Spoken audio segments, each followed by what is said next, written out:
So, yeah, we got two birds, and they're fucking adorable. I have a little video if you want to see them. Their names are Honey and Dew, which is kind of cute. Here's Honey.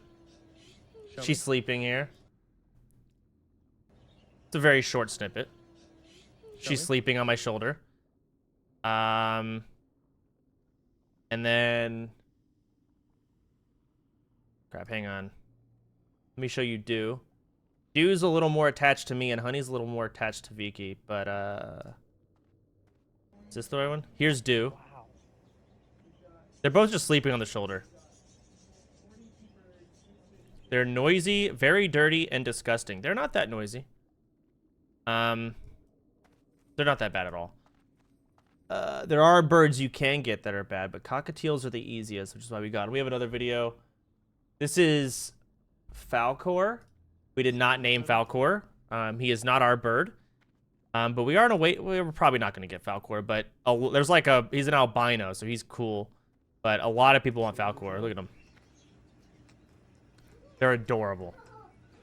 They are the sweetest birds I've ever seen. It's absolutely adorable. So, you just wait 2 weeks. Okay. Anyways. Yeah, they have to get cage trained, so we have a cage. And we, like, tricked it up. Really massive cage for them. But you don't want to get too big. And... where's my Spotify? Once they're cage trained, they can come home. Oh, did you get them a skate ramp? No, but we definitely got them some cool fucking stuff.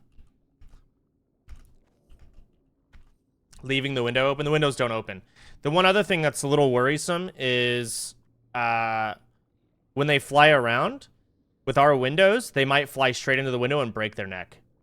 Also, fans can fuck them up, so we can't use fans. Apparently our blinds will be helpful. They don't see glass. Yeah, pretty much. So, there's ways to fix that, obviously. Have you ever had birds before? Yeah, growing up.